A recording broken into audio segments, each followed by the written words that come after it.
राज्य में होने वाले विधानसभा चुनाव से पहले भारतीय जनता पार्टी की तरफ से बंगाल में जीत हासिल करने के लिए अभी से प्रयास शुरू हो चुके हैं।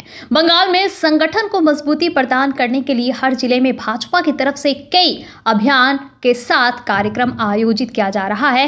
इस कड़ी में भाजपा द्वारा राज्य के विभिन्न जिलों में परिवर्तन संकल्प यात्रा का आयोजन किया जा रहा है। इसी क्रम में शनिवार को आसनसोल में परिवर्तन संकल्प यात्रा का आयोजन किया गया। इसके तहत आसनसोल के गिरजा मोड़ में एक विशाल जनसभा का आयोजन किया गया, जिसमें भारतीय जनता पार्टी के प्रदेश अध्यक्ष शमीक भट्टाचार्य, आसनसोल दक्षिण के विधायक अग्निमित्रा पाल, कुल्टी के विधायक डॉक्टर अजय पोद्दार, आसनसोल सांगठनिक जिला अध्यक्ष देवतनु भट्टाचार्य, कृष्ण नंदू मुखर्जी, कृष्णा प्रसाद, केशव पोद्दार सहित इस जिले के तमाम बड़े भाजपा नेता और कार्यकर्ता उपस्थित थे। यहाँ पर भाजपा कार्यकर्ताओं का जोश देखने लायक था। जब प्रदेश भाजपा अध्यक्ष शमीक भट्टाचार्य मंच पर पहुंचे तो उनका गर्मजोशी के साथ स्वागत किया गया। इसके उपरांत वक्ताओं ने मंच से अपने वक्तव्य दिए। कृष्ण नंदू मुखर्जी ने क्या कहा, आइए सुनेंगे इस वीडियो में विस्तार के साथ।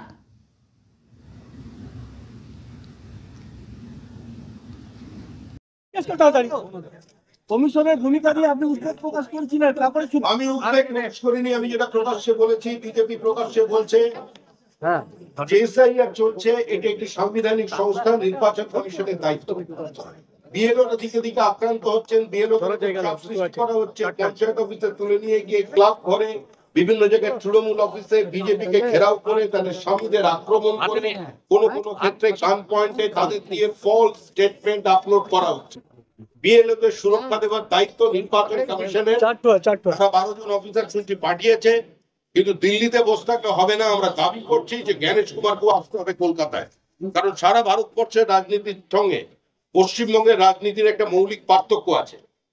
এখানে ভোট পরবর্তী হিংসায় 2021 সালের পরে 27 দিনে আমাদের 56 জন বিজেপি কর্মী খুন হয়েছিলেন।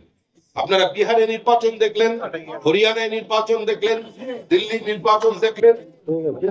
ঘর ভাঙা নেই, কোনো নেই, ব্রেকিং নেই, বিরোধীদের কোনো অভিযোগ নেই, গণধর্ষণের ঘটনা নেই, ভাতৃ হত্যা নেই, রক্তপাত নেই। মানুষ সেখানে পরিবর্তন করেছেন কিংবা ক্ষমতায় রেখেছেন। আপনাদের পরিবর্তন যাত্রা নয়, অভ্যস্ত যাত্রা থেকে তৃণমূল যা খুশি ওরা বলে বলুক, ওদের কথায় কি এসে যায়। ওরাই রাতের ভ্রমণ হয়ে কৃষিপত্রের মধ্যে কার্যত তৃণমূলের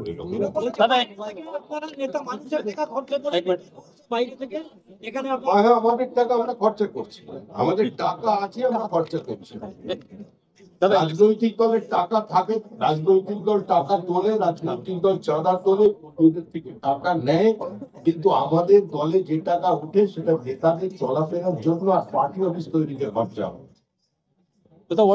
বাড়ি তৈরি করার জন্য খরচা হয়।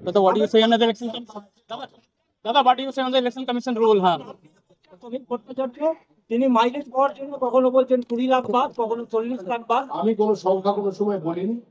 কেউ যদি বলে থাকে আমার মনে ঠিকঠাক শুনুন। সংখ্যা বলা আমার কাজ নয়।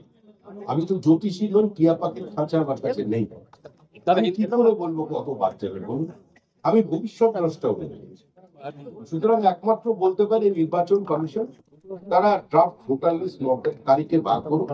আমরা 13,25,000 ভোটারের নাম তালিকা সহ নির্বাচন কমিশনকে আগে দিয়েছি।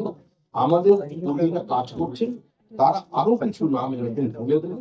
9 তারিখে যখন ড্রাফট ভোটার লিস্ট বেরোবে তারপরে আপনারা হিসাব নিকাশ করবেন। তবে আপনাদের কাছে একটা কথা স্পষ্ট করে দিচ্ছি যে আজকে যদি আপনারা এসআইআর বন্ধ করে দেন, ইডি, সিবিআই, ইনকাম ট্যাক্স, সবকটা দপ্তরে তালা লাগিয়ে দেন, 2025 সালের তালিকাতেও যদি নির্বাচন করেন, তারপরেও তৃণমূল হারবে, তৃণমূল হারবে, তৃণমূল।